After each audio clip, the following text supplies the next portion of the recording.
물론 사도들은 채찍으로 심하게 두들겨 맞고 또다시 엄중한 경고를 받고 훈련했습니다. 이왕 훈련하는 김에 아무런 상해 없이 멋있게 훈련하면 좋았겠다는 생각이 들긴 하지만 그렇지 못했습니다. 그런데 오히려 저는 이런 장면들이 성경이 거짓으로 쓰인 책이 아님을 확신하는 또 다른 근거가 된다고 생각합니다. 누가 지어낸 거라면 멋지게 훈련하겠죠. 근데 결국 흠씬 두들겨 맞고 훈련합니다. 악과 불의한 세력들은 끝까지 하나님의 뜻에 반항하고 호락호락하게 그리스도인을 놓아주지 않습니다. 어찌하든지 자신들의 영향권 아래 우리를 가두어 놓으려고 합니다. 공중에 권세 잡은 자인 사탄은 자신의 세력이 축소되거나 사람들이 하나님의 통치를 받고 하나님의 형상으로 회복되는 것을 원하지 않습니다. 여러분 분명히 기억하셔야 됩니다. 사탄이 아무리 떡고물을 던지고 사탄이 아무리 나한테 절해봐라, 내가 이 세상 영광을 너에게 주겠다라고 유혹할지라도 그것을 받아먹는 순간 사탄의 궁극적 목적은 우리를 파멸시키는 겁니다.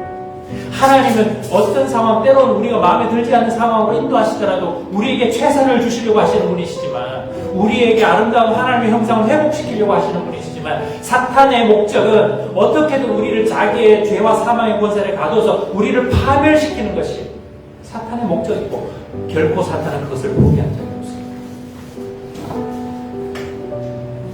여러분, 그래서 여러분들이 하나님의 뜻대로 살고 있지 않다고 생각되는데 일이 잘 풀리나요? 정말 조심하셔야 합니다.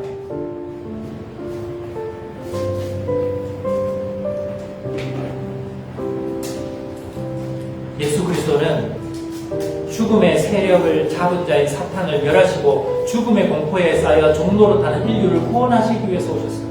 히브리서 2장에 보면 자녀들은 혈과 육에 속하였으며 그도 또한 같은 모양으로 혈과 육을 함께 지니시면 예수님이에요. 예수님이 우리가 혈과 육에 속해 있으니까 우리처럼 혈과 육을 함께 지니시면 죽음을 통하여 죽음의 세력을 잡은 자 곧 마귀를 멸하시며 또 죽기를 무서워함으로 한평생 매여 종노릇하는 모든 자들을 놓아주려 하십니다.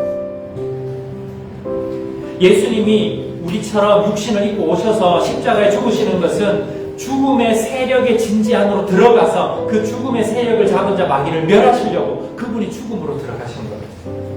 또 죽기를 무서워함으로 한평생 매여 종노릇하는 모든 자들, 우리 인생의 가장 두려운 건 죽음의 두려움 아닙니까?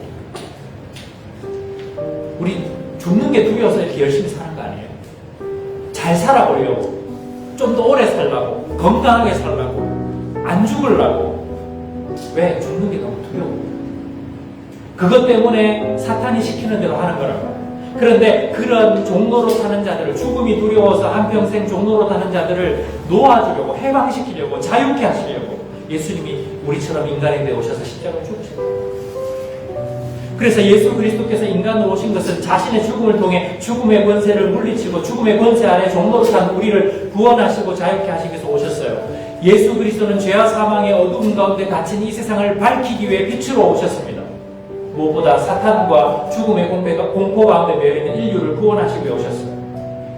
그래서 예수님이 우리 마가복음 얼마 전에 필사했지만 오셔서 때가 찼고 하나님의 나라가 가까이 왔으니 회개하고 복음을 믿으라고 선포하셨죠. 그렇게 선포하신 것은 뭐예요? 사실은 사탄에 대한 선전포고입니다. 이제 드디어 하나님께서 사탄의 권세를 무너뜨리고 하나님의 통치를 구체적으로 실현하시겠다라는 선언. 하나님의 나라가 왔다는 거예요. 이제 사탄의 권세가 틈이 생기고 무너지기 시작했다는 거예요. 그런데 여러분, 이걸 사탄의 입장에서 생각하면 청천벽력과 같은 소리 아니에요.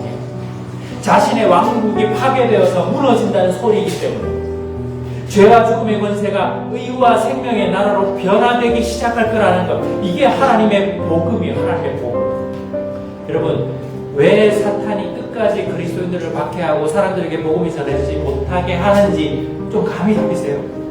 사탄은 예수 그리스도의 십자가 부활로 인해서 이미 결정적인 타격을 입었습니다. 이미 패배했습니다. 폐간병의 시체가 되었습니다. 그러나 여전히 이 복음의 소식, 사탄이 패배했다는 이 복음의 소식을 알지 못하는 사람들에게 영향력을 행사하고 있습니다. 그래서 사탄이 제일 싫어하는 게 복음이 전해지는 거예요. 복음이 뭡니까? 예수님이 이겼다. 예수님이 죽음의 권세를 깨뜨렸다. 예수님 믿으면 부활할 수 있다. 영생을 얻는다. 그거를 사탄이 모르도록 하려고 복음을 전하는 걸 제일 싫어합니다. 그래서 예수님께서 다시 오셔서 온 우주의 왕으로 온전히 나타나실 때까지 사탄은 계속해서 자신의 세력을 빼앗기지 않기 위해서 마지막 발악을 하고 있는 거예요. 그게 지금 우리가 맞닥뜨리는 현실입니다. 그래서 우리가 이런 예배를 통해서, 우리 교회를 통해서 뭐예요? 그렇게 하나님이 하나님의 나라로 오셨고 이제 거기에 틈이 생겼고 거기에 영생을 얻은 자들이 더 이상 죽음에 갇혀있지 않고 생명의 소망을 가지고 하나님을 참신으로 섬기는 사람들이 생긴 이것이 뭐예요? 이게 틈인 거예요. 지금 이 교회들이 그리스도인들의 존재가 틈인 거예요. 사탄의 왕국에 틈을 내고 균열을 내는 거예요. 그래서 그 균열을 뭐가 들어요? 빛이 들어오게 합니다. 가까운 어둠 속에 생명의 빛이 들어오는 틈, 그 통로, 그게 바로 교회고 그게 바로 그리스도인들의 존재입니다.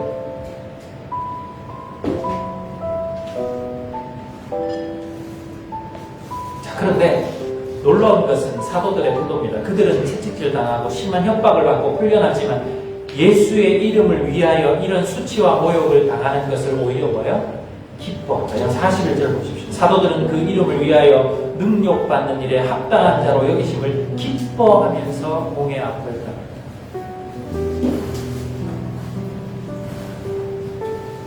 그래서 사도들은 날마다 성전에 있든지 집에 있든지 예수는 그리스도라고 가르치기와 전도하기를 그치지 아니하였다고 사실입니다. 사도들은 공개적인 장소에서건 사적인 장소에건 광장에서건 가정에서건 교회에서건 예수가 그리스도시라고 가르치고 전도했습니다. 그렇게 채찍질 당하고 위협을 당했지만 사도들은 전혀 주눅들지 않았습니다.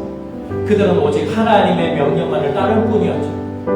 사도들은 자신들이 예수 이름 때문에 치욕을 당하기에 합당한 자로 인정되었다는 것을 오히려 기뻐했기 때문입니다.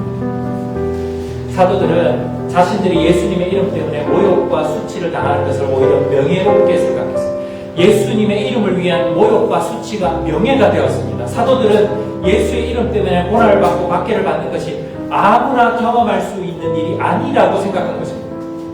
사도들은 자신들이 예수를 위해 박해를 받도록 특별히 세워진, 특별히 인정된 사람들이라는 그 충만한 생각으로 가득했습니다. 누구나 고난을 받을 수 있습니다. 그러나 아무나 고난을 견딜 수 있는 것은 아니다.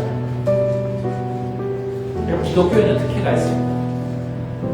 특혜가 있다 그러면 되게 안 좋은 무슨 집단 같은데 기독교에는 특혜가 있습니다. 그것은 어떤 특혜입니까? 예수의 이름을 위해 치욕을, 모욕을 받을 수 있는 특혜예요. 여러분, 세상의 관점에서는 더 편하고 더 안락한 시설에서 특별한 음식을 대접받고 아무 어려움도 없는 건강한 생활을 영위하는 것이 특혜라고 생각하죠.